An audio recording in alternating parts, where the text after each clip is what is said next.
Y vamos a ver cómo repercute esto en nosotros, en el día a día, cómo repercute en la economía argentina, cómo repercute en los salarios, en la inflación, en el dólar paralelo, ilegal o blue, como quieran llamarlo, cómo repercute en la bolsa de comercio, cómo repercute en el día a día de los argentinos. Y para ello estamos con Julián Denaro, economista, bienvenido Julián. ¿Cómo estás? Leandro Marcarián, economista, bienvenido Leandro. Y José Castillo, economista. José, bienvenido. La pregunta es que empiece quien quiera, ¿cómo repercute esto en nosotros, en el común? A ver, si querés, arranco. Yo creo que una muy buena noticia hoy es que ganó la racionalidad. A ver, había fuerzas que empujaban hacia un default y que estuvieron en los medios casi que promoviéndolo. Y yo creo que la primera buena noticia que nos tenemos que llevar hoy es que eso se evitó. Entonces eso es un primer dato muy positivo, que lo ves un poco en la cotización. En la cotización vos hablabas recién del blue, del contado con liquidación, que corrigió a la baja. Esto, digamos, a partir de hoy se te disparó casi 10% en una semana. Entonces eso es una primer buena noticia que trae un poquitito de calma sobre la vida de los argentinos, que si bien hay que dejar esto bien en claro, esto no resuelve nada, es un proceso. Esta es la primer página de un libro que va a durar 2 años más mínimo. Que se empezó a escribir, claro. Recién, ahora. Pero bueno, por lo menos la primera página es no negativa. A mí me parece que lo que decía él, Leandro. es favorable, Leandro, es favorable en cuanto a que se atemperó un poquitito el blue, entonces causas inflacionarias se tranquilizan.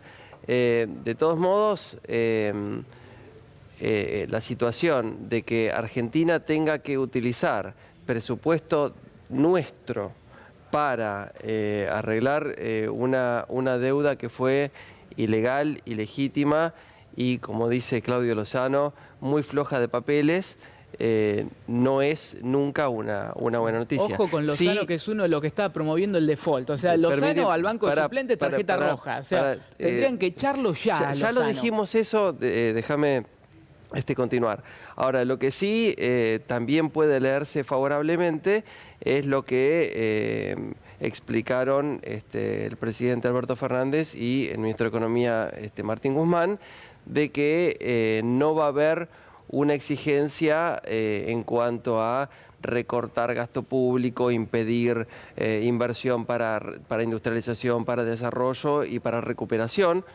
Eso tengo entendido, mi lectura es que, dada la situación terrible que nos dejó el mega endeudamiento del gobierno de Macri, dentro de todo es una salida transitoriamente positiva. No coincido con ninguno de los dos.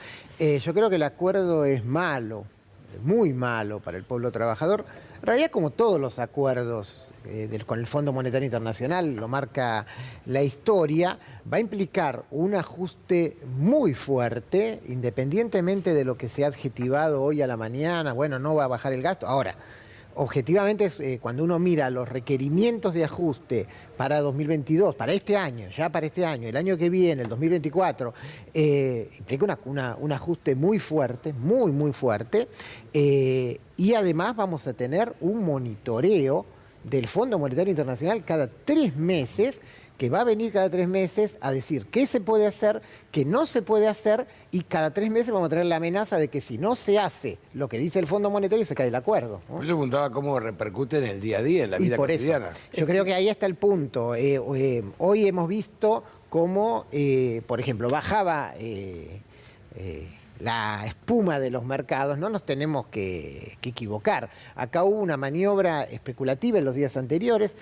que llevó, que con la excusa del acuerdo con el Fondo Monetario Internacional, algunos fondos, específicamente Templeton y algunos otros que eran fondos que estaban en bonos en pesos y que querían salir, aprovecharon eso para forzar la suba del contado con liqui. Obviamente, ahora eso revierte, y entonces puede aparecer la noticia bajo el dólar 2 o 3 días. Ojo, cada vez que tengamos, cada 3 meses el Fondo Monetario, vamos a tener 2 días antes, el fondo acuerda, no acuerda, y otra vez vamos a tener situaciones de especulación financiera. Del otro lado tenemos la economía real, acá hay una exigencia de aumento de tasa de interés, acá hay un planteo de que se acabe al 2024, se lleve a emisión cero.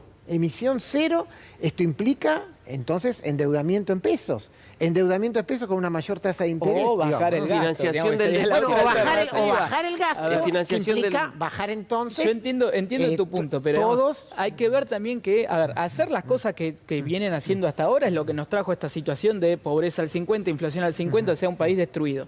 Entonces, a ver, reconozco que estar bajo, digamos, el microscopio del fondo no es lo más cómodo para nadie, pero también hay que reconocer que, a ver, un escenario de default hubiese sido infinitamente peor. Más, digamos, el dólar más caro, por lo tanto salarios en dólares infinitamente más bajos, más inflación, más ruido, menos inversión. O sea, el escenario de default era el peor. Eso hay que dejarlo bien en claro. Más allá de que a nadie le guste... Me sumo a la pregunta de Antonio de esta cuestión del impacto en la vida cotidiana, porque digo, todo es muy técnico, entiendo que para cada uno de nuestros televidentes también, pero digo, ¿qué pasa con los precios? ¿Qué puede pasar con las tarifas? Las tarifas van a subir. Las tarifas van a subir seguro porque está, digamos, en el cortísimo... digamos, texto que publicó el fondo, digamos, yo de lo que hablo voy a hablar solamente de lo que escribió el fondo, porque todo lo otro, digamos, son anuncios que por ahí es humo, ¿no? Pero el fondo está pidiendo, y ahí comparto con él, bajar la financiación monetaria del déficit, o sea, menos maquinita, tasa de interés real positiva, por lo tanto, o sea, la tasa de interés y la inflación es 50, tiene que ser mínimo arriba de 50, o sea, 60, 70, 80. Dice que te lleva. Por lo menos... Interés el crédito. Claro, a ver... Es una medida antiinflacionaria, como mínimo. Fomentás el ahorro te lleva a la inversión, pero a ver, es cierto que, a ver, todo esto, pero déjame terminar. Entonces, baja la emisión, bajan los subsidios, por lo tanto van a aumentar las tarifas, tasa de interés real positiva y va a entrar más plata de financiamiento internacional. Ahora, todo esto tiene un gustito muy parecido a 2018, ¿no? O sea, vos fíjate que Alberto terminó firmando un acuerdo hipermacrista. A ver, discúlpame. No volvés a la timba. O sea, volvés a hacer lo que el fondo te pide que hagas. Que, a ver, también sirve un poco para limpiar el relato de lo que efectivamente está sucediendo. O sea, nada de lo que se acordó es lo que te prometieron que iba a ser. Ahora, una tasa del 80, ¿qué me lleva? Dos cositas, ¿no? Por un lado, discúlpame, por un lado vos decías lo que se vino haciendo es lo que llevó a la pobreza al 50%. Al Fondo Monetario Internacional, desde el 2005 hasta el 2018, no se le debía nada. El Fondo Monetario Internacional volvió con el mayor préstamo de la historia en el año 2018. La inflación y la pobreza igual eran altas en ese periodo. También hubo un periodo sin inflación donde aumentó la pobreza de manera sideral, que fue la convertibilidad. Así que, también hubo periodos en donde salarios subieron siempre por encima de la inflación. Así que es más complejo ese asunto. Ahora, lo que sí decía José, que estoy totalmente de acuerdo, es que nosotros nos acordamos que el Fondo Monetario Internacional es el mismo de siempre. En la época, justamente antes del estallido del 2001, que el Fondo Monetario Internacional, con la oficinita y el monitoreo permanente, nos exigía sistemáticamente planes de ajuste y de recorte, que es lo que destacaban ustedes, y sin eso... yo lo que veo es que permanentemente... si vos no tuvieras déficits continuos y, digamos, a lo largo de toda tu historia, nunca llegás al fondo. O sea, el fondo llega cuando tu casa se está prendiendo fuego. Entonces, si vos antes de salir de tu casa apagás la hornalla, nunca tenés que llamar al bombero. Entonces, la culpa no es del bombero que viene con el hacha y te rompe todo. La culpa es que vos sos un irresponsable y fuiste toda la vida irresponsable gastando la que no tenés. Pero discúlpame, si vos podés financiar esta cosita, ¿no? Si vos podés financiar un pequeño déficit fiscal con una emisión y no con endeudamiento externo. Ese es el tema, nunca son pequeños, y tenés un superávit externo. Y además sos consciente... Un superávit externo basado en restricciones a las importaciones que no te permitan producir y por lo tanto el empleo no crece. O sea, no sirve no generalices porque la administración del comercio exterior tiene que ver con dirigir las importaciones hacia lo que necesita la industria para desarrollarse. Cerrar la idea y no importar bienes transables que destruyen tu propia industria. O sea, te veo muy generalizador y de esa forma no se entiende. Está todo perfecto con tu modelo. Está todo el mundo muerto de hambre. El tema es, si si queremos ir para atrás, esto no es más que la continuidad de un problema ya estructural de la economía argentina, que es el problema del endeudamiento externo. Un problema que... De Rivadavia. Claro, sí, bueno, Exacto. de Rivadavia viene, pero tiene un de vuelta, capítulo mucho más nuevo, la deuda que es, a surge ver, porque hay a ver, déficit. por favor, no, si no Pero se la entiende deuda nada. no parece A ver, del no, aire, o la deuda. La deuda Exacto. surgió, no Exacto. surgió del aire, la deuda surgió en la época de la dictadura militar. Por a déficit. partir de ahí, sí, por déficit, por curro, Bueno, por un montón de obvio, cosas, pero por eso- a partir de ahí Por la bicicleta fue financiera, modelo generado por esos modelos, ¿no? Un Estado que Hablemos de a uno, porque si no el micrófono. subsidió grupos empresarios, que permitió bicicletas, un montón de cosas. En ese recorrido, y esto es lo que tenemos que aprender, hubo gobierno tras gobierno tras gobierno que fueron tratando de refinanciar, pagar, vuelta a pagar.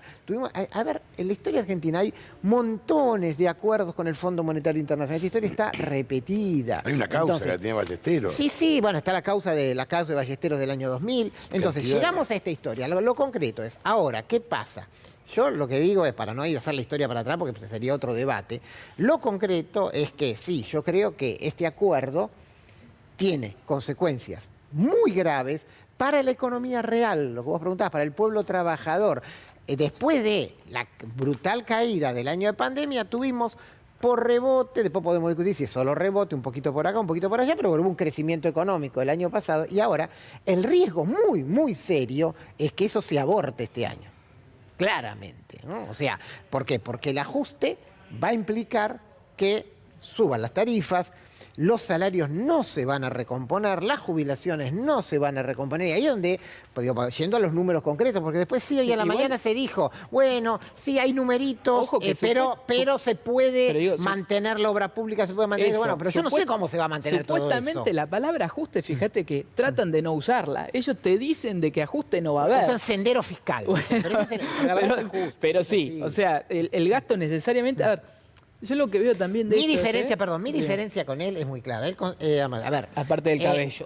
No, pero hay una que es que yo creo que en esta, que es un drama, o sea, bajar el gasto en la Argentina, es lo que... Bajar el gasto está bien. A ver, el gasto en la Argentina en un 70%, cuando lo bajás, afecta directamente gasto social, afecta jubilaciones, afecta planes sociales, afecta educación, afecta salud, afecta vivienda. Eso es, digamos... Ahora, el tema... Ahora, si la Ahí economía tenemos- estuviera hay andando un bien, asunto- no necesitas nada de eso. Perdóname, hay un Es la asunto... realidad de lo que sucede. Obvio, Hay pero un digamos, asunto si fiscal que me no hubieses parece... hecho, perdón, ya te dejo. Si no hubieses hecho todos los mamarrachos que estuvieron haciendo en los últimos 20, 30, 40 años, no necesitarías aguache, no necesitarías, toda la tarjeta alimentar, toda esa basura, no necesitarías nada, porque la gente tendría trabajo, con su trabajo va, se compra lo que quiere y se Basura terminó. no es, porque la verdad que la gente No, come Antonio, con pero esto. son parches que vienen Disculpa. a tratar de resolver un Capaz. problema que te genera la política parche misma. no es, basura, Pero, digo, escúchame, pero si para- la gente dos tuviera cositas. su propia plata, es decir, pero ganar un totalmente de sueldo acuerdo. digno, y si Permitime- la economía ahí produciera lo que coincidimos. tiene que producir, no no pasaría necesitas nada de todo eso. Entonces es un símbolo del fracaso que exista la UH, que el gobierno le tenga que bajar bolsones de comida a la gente. Eso es fracaso, no es política pública, es fracaso puro. Mira, vos Pues sí, hablás- pará, ya te dejo. Si vos tenés, y esto lo dijo el ministro Arroyo durante la pandemia, si vos tenés 20 millones de tipos, de 20 millones de argentinos que comen directamente porque el gobierno le baja una bolsa de comida, entonces este es el fracaso más grande de la historia de la humanidad. O sea, que se tiene que mitad de morir de la población hambre. come porque alguien le Pero regala. vos Es un hablás- desastre. Vos hablas de décadas. En esas décadas hay periodos en los cuales la pobreza ha aumentado y periodos en los cuales la pobreza ha disminuido. O sea, ya de movida no es lo mismo. Y por el lado del déficit, el déficit fiscal es cuando el Estado gasta más que lo que recauda. Lo que tradicionalmente nosotros recordamos que José hizo énfasis del Fondo Monetario Internacional es la exigencia de, bueno, ustedes gasten menos para pagarnos a nosotros. Eso es el recorte en la inversión social. Ahora, hay otro mecanismo para reducir el déficit, no es bajar el gasto. ¿Cuál es? Aumentar el ingreso. Entonces, recuperar la actividad Aumentar económica impuestos. a través de la cual el Estado aumenta sus ingresos, que quedó O sea, manifestado aumentar en el impuestos. 2021. ¿Cómo haces El aumentar el ingreso del 2021 Estado? fue el claro ejemplo bien reciente ¿Qué año? Perdón, no te de escuché. cómo cuando aumenta la actividad se recompone No te escuché qué la año, financiación del gasto público. ¿Perdón? ¿Qué año dijiste? No te escuché. 2021. 2021. Me das un Este- segundito que quiero mostrar, cerrar cerrame la idea si les muestro unos Y tweets. además hay otro punto que volvió a enfatizar Martín Guzmán, que nosotros, Antonio, hemos charlado muchas veces, que tiene que ver con reducir la evasión y la elusión fiscal, Más que impuestos. es un importantísimo monto de dinero, un flujo de dinero permanente y constante que se lo llevan los sectores concentrados, los exportadores y los consorcios transnacionales, y que no entra al Estado.